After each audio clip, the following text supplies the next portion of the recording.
তো দেখে আসলাম খাদান ফাইনালি। আর খাদান নিয়ে আমি কতটা এক্সাইটেড ছিলাম লাস্ট কদিন ধরে, সেটা আমার লাস্ট কদিনের ফেসবুক ইনস্টাগ্রাম চেক করলেই জানতে পারবে। সকালবেলাও অনেক ভোরে উঠে ভিডিও বানিয়ে তারপরে সিনেমা দেখতে গেছি।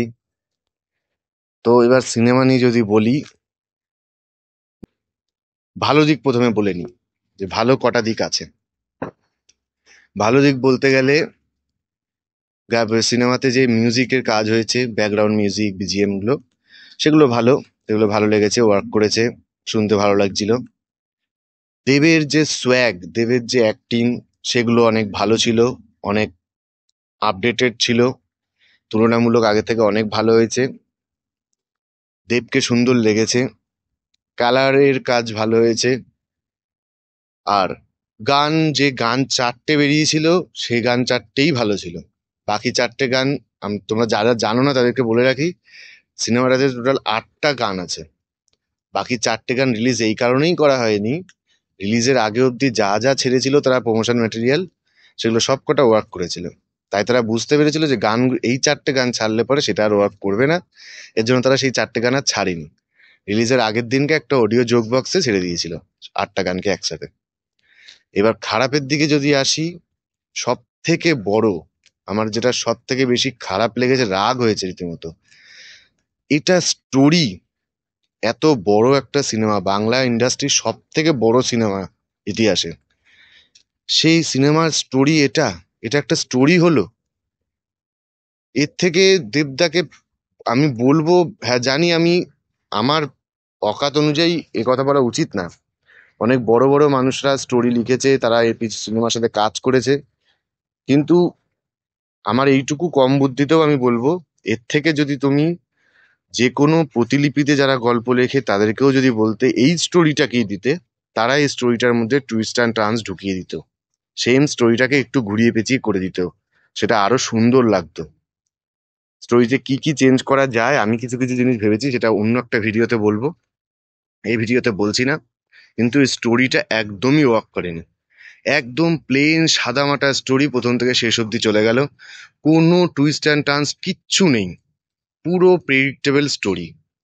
অ্যাক্টিং এ যদি আসি, অ্যাক্টিং শুধুমাত্র দেবের অ্যাক্টিং ভালো লেগেছে, বাকি প্রত্যেক কজন, যিশু সেনগুপ্ত, অনির্বাণের মতো অ্যাক্টার, এত বড় বড় লেভেলের অ্যাক্টার, এত বড় মাপের অ্যাক্টার, তাদেরকে ওয়েস্ট করেছে সিনেমাটাতে। যিশু সেনগুপ্তর এত বড় ক্যারেক্টারটা, যিশু সেনগুপ্তর অনুযায়ী যিশু সেনগুপ্ত অনেক ভালো অ্যাক্টিং করেছে, কিন্তু ডিরেক্টর যদি চাইতো তার থেকে আরো ভালো অ্যাক্টার বা ভালো অ্যাক্টিং নিতে পারতো। যিশু সেনগুপ্ত সেটা দেয়, সেটা ডেলিভার, ডিরেক্টর সেটা নিতে পারেনি, বা চাইতেই হয়তো পারেনি। কারণ অ্যাক্টিংটা না, ডিরেক্টরের ওপর অনেকটা ডিপেন্ড করে, যে ডিরেক্টর কতটা অ্যাক্টিং চাইছে, তবে গিয়ে অ্যাক্টর সেই মতো অ্যাক্টিংটা দেয়। মানে অ্যাক্টরের হাতে সবকিছু আস্থা থাকে না, যে তার মতো সে নিজের মতো নিজে অ্যাক্টিং করে দেবে। ডিরেক্টর যেটা চায় সেটাই করতে হয়। তো অনির্বাণের যে অ্যাক্টিং, অনির্বাণের মতো অত বড় লেভেলের একটা অ্যাক্টর, তাকে পুরো ওয়েস্ট করেছে।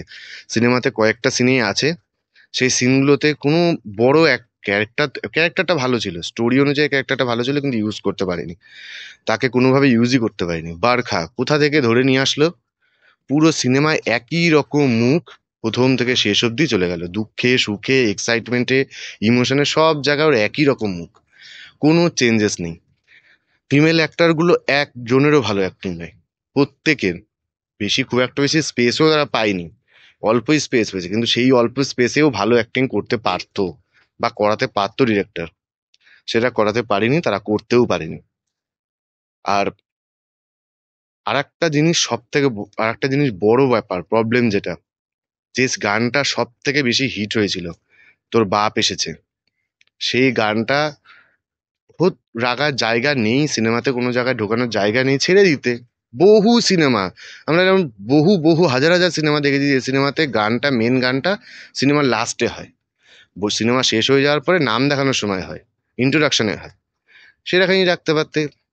ভাই কি বলবো, বাপ বাপ এসেছে গানটা যেখানে প্লেস করেছে, যখন সিনগুলো দেখবে তোমার মাথা ঘুরে যাবে, যে এটা কোন জায়গায় কেন প্লেস করেছে এইভাবে গানটাকে। মনে হচ্ছে একটা কোনো একটা অড ভিডিও চলছে, যে ভিডিও একটা চলছে, পেছনে গান আর একটা মিউজিক আর একটা চলছে, গানের সাথে সিনেমার মানে যে সিন চলছে সেই সিনের সাথে গানের কোনো মিলই নেই। হ্যাঁ, অ্যাকশন হচ্ছে, অ্যাকশনের সময় গানটা দিয়েছে, কিন্তু অ্যাকশনের হলেও গান হলেও তার সাথে তো কোনো মিল থাকা উচিত। গানটার মধ্যে যে উপর নিচ আছে, যেখানে বেস বাড়ছে, ইয়েটা চেঞ্জ হচ্ছে, সেই জায়গাতে স্টোরি সিনটাকে তোরা চেঞ্জ করতে পারতে, সেটাও করেনি। নর্মাল সিন চলছে, পেছনে গানটা ওরকম বাজছে। মানে যে কেন এরকম করলো, এটাকে বুঝে করেছে না বুঝে করেছে আমি জানি না। তবে কিছু কিছু ডায়লগ শুধু ভালো আছে, ডায়লগগুলো যেগুলো দিয়েছে সেই ডায়লগগুলো সুন্দর লাগবে, শুনতে ভালো লাগবে। আদারওয়াইজ মেন আমার সব থেকে বড় প্রবলেম সিনেমার স্টোরিটা। স্টোরিটা অত্যাধিকই একদম মানে লো কোয়ালিটির স্টোরি হয়ে গেছে। মানে কোনো একটা বাচ্চা ছেলেকে একদম বলে দিয়েছে যে বাবা বন্ধু বাবাকে বিট্রে করবে, বাবাকে মেরে দেবে, ছেলে এসে বদলা নেবে, এটাই দিয়ে করে দে। ওটার মধ্যে যা যা করা যায় একটু একটু একটু একটু করে গেছে। কোনো জায়গায় কোনো টুইস্ট অ্যান্ড টার্নস নেই, কোনো সাসপেন্স নেই, কিচ্ছু নেই। যেখানে যেটুকু যা করার দরকার সেগুলো সব কটা বোঝা যাচ্ছে। কিছু কিছু জায়গায় দেখতে পাবে যে সিনেমার মধ্যে যাকে ফোকাস করা হচ্ছে বড় ডিরেক্টরের কাজ, যে ব্যাকগ্রাউন্ডে যারা ছোট ছোট আর্টিস্ট থাকে তারাও সেগুলো কিছু না কিছু কাজ করে, যদি চোখে পড়ে যারা দেখা যায় যে তারাও অ্যাক্টিং করছে পেছনে দাঁড়িয়ে। এখানে এক জায়গায় বেশিরভাগ জায়গাতে তুমি চোখে পড়বে যে সামনে যে দুজনকে ফোকাস করে, যেমন দেব আর যিশুর সিন চলছে, পেছনে তো আরো অ্যাক্টার আছে, তারা যে ওখানে দাঁড়িয়ে দাঁড়িয়ে সিনেমা দেখছে সেটা তুমি ক্যামেরার মধ্যে দেখতে পাবে। ভাবা যায় যে পেছনে দাঁড়িয়ে দাঁড়িয়ে অন্য অ্যাক্টার, তারা সিনেমার অ্যাক্টার, জুনিয়র আর্টিস্ট নয়, অ্যাক্টার, তারা দাঁড়িয়ে সিনেমা দেখছে, অ্যাক্টিং দেখছে, আর ওরা দুজন অ্যাক্টিং করছে, আর সেটাই হচ্ছে শর্ট, অরিজিনাল শর্ট, সেটা সিনেমাতে চলছে। ভাবা যায় এগুলো? এই হয়েছে সিনেমা। মানে কিছু বলার নেই। এত এক্সাইটমেন্ট নিয়ে এত ইয়ে করে অনেক মানুষ সাপোর্ট করেছিল, অনেক সাপোর্ট করেছিল, কিন্তু সেই সাপোর্টের সেই ভরসাটা রাখতে পারোনি। কিছু বলার নেই।